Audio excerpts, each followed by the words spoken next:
Do not let your parents, your brother, your sister, sometimes your child, have that leverage on you. Yeah, it's huge. It's huge, bro. Because what you know, Chris, is it makes you not go. Give you a little context. I'm sort of trying to figure out professionally. You've talked about, the grind and the dirt and being soft. And I wonder if being soft holds you back and what you can do to overcome it. Because, I've been in real estate my whole career. I'm in Austin, Texas, sort of new here 5 years ago, was working crazy hours, crazy money, like you've talked about. Very lucrative, but just a shit life. No fun with the kids, the family, the wife at the time that didn't fly. So I changed things up when the wife checked out on it and to save my relationship with my kids. So I've sort of gone to just basic stuff. I'm a realtor, sort of like your sister. I followed her yesterday, so hopefully we blew her up. Collab. And that type of thing. And now I'm in a situation where I'm doing the realtor thing. It's a grind as hell. I'll still do the grind and stuff like that. But through the tough times, I've really had to lean on my family. I feel like it's like the honey hole I know I can go to. And they're super supportive. But what do you do when you get to a point like now, like I want to pull the trigger, make a shift in real estate, not something huge, but is that... When you say supportive on the family, who are you referring to? And are we talking about emotionally or financially? Both. And then the financial part will hold you back. The emotional part's awesome. Yeah. The financial part, if you feel like you can get money from mom, dad, brothers, I don't know who you're referring to, like that's a problem. Mm-hmm. Like that is a fundamental problem. When one does not stand on their own 2 feet, they are always unbelievably vulnerable. And more importantly, they subconsciously do not have the leverage with that human being. And that human being is able to kind of dictate that person's life. Yeah, it gives them a little extra influence for sure. A ton of extra influence. Yeah. People don't want to bite the hand that feeds them. And so it puts you in you're unhappy about it here. It's why you're asking this question, which is amazing. I'm so proud of you, first of all, for being able to say that out loud, because that's not something many would want to admit. I would argue that the far majority of people over the age of 25 who take money from a family member to live their life, 90% of them keep that quiet. So the fact that you're even able to put that out there, and the fact that you kind of like just painted the picture, it's funny where my chemicals are going right now. I'm pumped because that means you're on the edge. You're gonna do it. Yeah.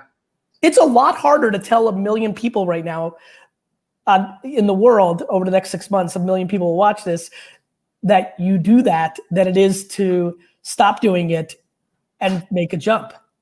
Right.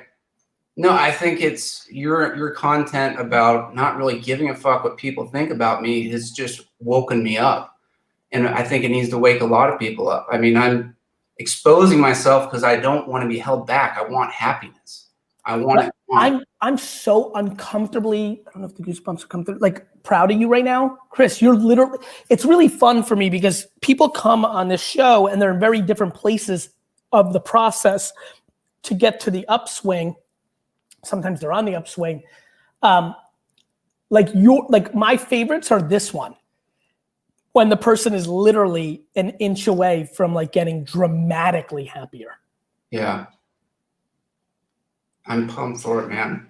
Bro, all you have to do is stop taking it. Literally, it's as simple as that. And this is for the millions of people that are watching over the next 15 years of this video. The second you stop taking money from somebody, all you have to do is live more humbly. Every person can live a little more humble. Do not let your parents, your brother, your sister, sometimes your child, have that leverage on you. Yeah, it's huge. It's huge, bro. Because what you know, Chris, is it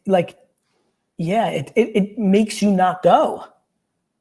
It paralyzes you. That's the thing. Like right now, it's not slinging it, killing it, dough in the door. It's and I'm still sort of paralyzed. It's like, why? Now listen, first of all, I love that you took assessment and you said, wait a minute, I don't want to do pattern recognition. So let me create real meaningful time and depth with my children. That's just a remarkably smart move. Well, yeah, it was like, you know, I can't control what another adult wants to bail, but I'm going to save my relationship. And by the way, the more you look at it as, did she bail or did you create scenarios that, you know, like it's like even making, whether you guys were 50-50 or even if it was more on you, the second you even change in your mind the word bail, the more you're going to win. Right. No, you got to own your shit. Own your shit, bro. Accountability. Own your shit. Do you know what's the reason the world is so on tilt right now is everybody in America just wants to blame somebody else. Right.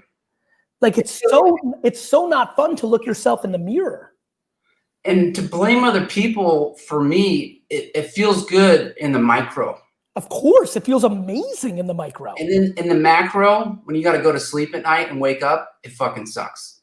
Correct, which is why I try to live the reverse. Eat shit in the micro and fucking love the macro. Right. Amen. The real game's in your own head with yourself. Life is you with you. Everybody's playing it as if it's you with them. I don't even know them.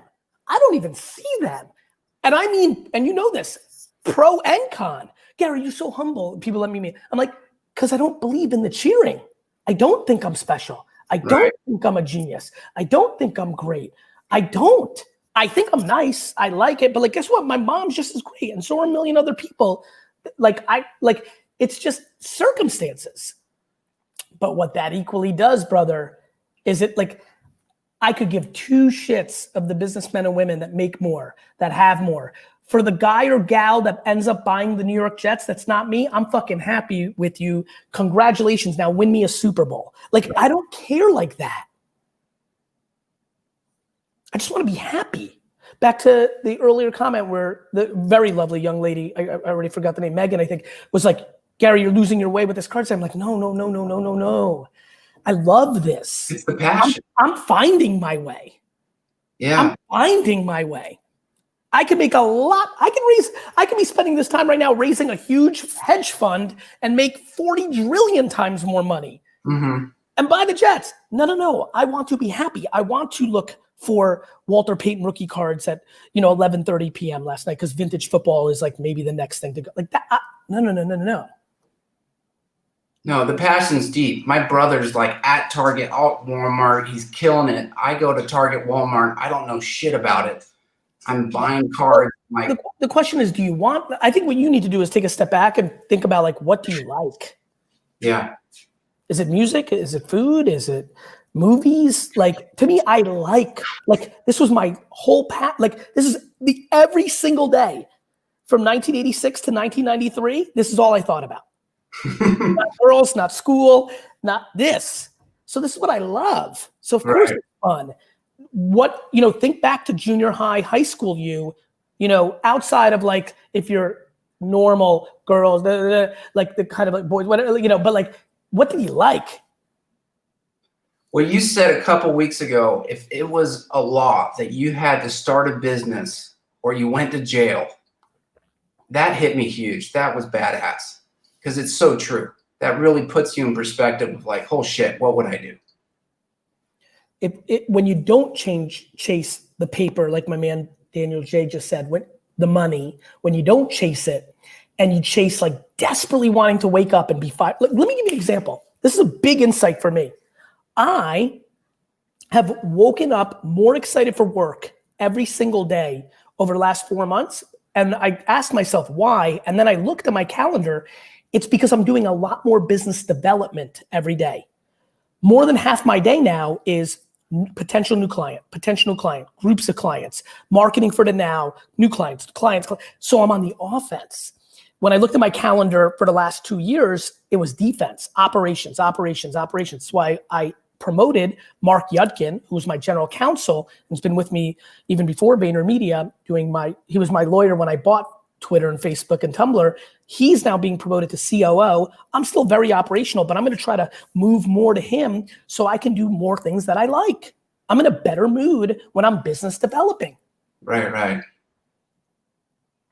Yeah, it's just a nuance in real estate. I love real estate, but I like more the investment side, the ROI side than.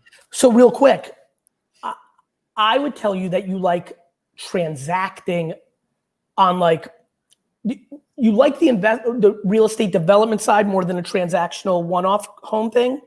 Well, the more Is it because it's more dollars or because you think there's more strategy in it? More strategy, more brain activity. I agree. So to me, I do think you need to look at, like, what are your hobbies? I work out take me way back, like high school you. What did you fuck with? High school, music, food, skiing, tennis, cards. Like, help me. I mean, high school, I was Southern California, loved the beach, loved the water, the oceans. You love surfing? Oh yeah. I mean, if I could get in salt water every day, I'd be. Chris, you need to think about surfing culture. Yeah. Like maybe you start a fucking West Coast brand like Vans. Like there's like, you got to go into that. Yeah, there's a lot of shit entrepreneurial that's in my head that I fuck with all the time, but it's about pulling the trigger that holds me back. Cause I got. What are you scared of? Going backwards if you fail financially and having to go to the web? I mean, when I grew up, my dad was a hot mess, alcoholic, didn't produce, didn't bring income, drama, cops, domestic, the whole thing. And so if I'm not producing income, generating money financially, I feel like I'm good. Going there. Stick with me. What time do you go to sleep? Around 10-ish. Great. What time do you wake up? Well, for your show, I got up at 5, but usually about 6. Good. So you get a nice 8, which is amazing. Talk to me about 8 p.m. to 10 p.m. You know, I've thought about this because I've literally shut off work at 6 and then I have something to eat and I'm like, I just want to, there's nothing that wants, yeah, I just need. Okay. That's okay. This is going back to, I veg by going on eBay for 3 hours and finding some rare card that nobody sees yet. Yeah. I want you to veg from 7:30 to 10:30. Notice what I'm playing a little bit here. Mm-hmm. On the building of your surfing podcast or your surfing TikTok or your LinkedIn. Like, I'm telling you right now, brother, this is what I wrote Crush It about. And your first book is always the biggest insight to who you actually are. Yeah, it's right there. Crush It. Your 7:30 to 10:30 is the most interesting thing to me in the world. Okay. I know that you can find something you can veg to that will produce income for you at 29 months in. And that's what you can be doing while you're bringing in income from 8 a.m. to 6 p.m. Period. And the story, I believe it. I've seen it 100,000 times. Yeah. Amen. And Chris, start 9 different things. Start a surfing fucking content thing. Start, do that for 4 months. You change it. Like, you see where I'm going? Like, what? All 9 things. And do you do all 9 things if you're not, like, if you're so pumped about 5 of them, do you really fuck with the other 4? No, I'd probably go with those 5 and just see what happens. And one of the 5 may pop so much, you're like, fuck it. This is actually working. People fuck with me here. I don't need the other 4. Cool. That's the real deal. 7:30 to 10:30. Write that down. Put it right now in there and just look at it every day. 7:30. Every day, ask yourself, what if I could start a business, or I have to start a business. Okay, I'm going to do this surfing thing. I'm going to do this surfing thing. I love, if I could be in water all day. Basically, I want you to interview every great surfer. If you DM'd all 800 great surfers and said, I'm starting a surfing podcast, will you do an interview with me? 3 will say yes, Chris. Yeah. And that's a good use of 7:30 to 10:30, 6 days in a row. The DM. For sure. Slater's that kind of guy. He'll just say yes. No, he's a good dude. Great dude. And I know some guys in those circles for sure. Well, then that makes me even want to punch myself in the face more because you're fucking ready. And then guess what? 4 episodes in, you're like, fuck, I'm bad at interviewing people. This is stupid. Yeah. And then, great. So next it's like, you've always wanted to design a shirt. You might be the next Ocean Pacific for all the old cats. You know what I'm talking about. Or jam shorts. OP, bro. Chris, listen to me. You can do this. It's 7:30 to 10:30. You do it for 2 years. something starts happening, and then it actually becomes your 8 to 6. That would be badass. Yeah. No, it's real, brother. It's called the internet. Take advantage of it. No, I did your flip game, even though I didn't know what the fuck I was doing, and flipped some cards, some boxes, made $100, and I was like, damn, it's real. Bro, I'm so scared for my reputation to not be good that I'll never say anything that I don't already know works. It just doesn't happen. I knew that cards were gonna pop for 6 months and would spend an hour every night, or when I was traveling, like just quadruple checking because I knew I was gonna get loud. And I live off of you saying, damn, I made $100 and I know that it means something. I can't live a life where I'm like, Gary V, you made me lose $1,000. This whole market collapsed. I can't live that life. I'm done. No. It's so straight up. It's so straight up. The only thing, like you said, you got to do your homework. You got to know your stuff. And my brother like eats, sleeps, sports. And I was there and I was like, dude, there's a bunch of Topps Chrome. What's up? He's like, buy all of it. I go, what? And he's like, get every single one. So I bought it, put it on eBay. I just sent out this big fat box to this dude and we'll pocket $100, $150. And there's so many people watching right now that like desperately, truly could use an extra $150 a month. Truly. It's all out there. It's all out there. If you're buying at Target or Walmart, you just roll in there every day. Or Chris, if you really do your homework, buying on eBay, because specific cards, like the market is super real. That's where he's killing it. He's like, I love the sports. If you want to get into it, you got to know it. But if you don't love it, Chris, you don't love the sports. No, it was a flip game. Chris, we're not doing the sports. Right. No, I got you. Funny feeling that if you went on fucking eBay right now and started searching surfing gear and looked at completed items, you could probably make $100,000 a year flipping fucking surfing equipment, buying it on eBay, getting it, retaking the photo, and shipping. Like, do you know what I mean? Yeah. And by the way, maybe you don't like that either. Maybe you aren't, like, I'm thinking about the home selling and the investment. So you do have that transactional flip in you. Yeah. But you got to try other shit too, man. Please, 7:30 to 10:30 needs to be your life. Please never let 7:30 to 10:30 not be you getting educated on things you're interested in. Go to YouTube and just type in surfing. And I'm focusing on surfing because you gave me one data point. I'm sure 8 other things. Yeah.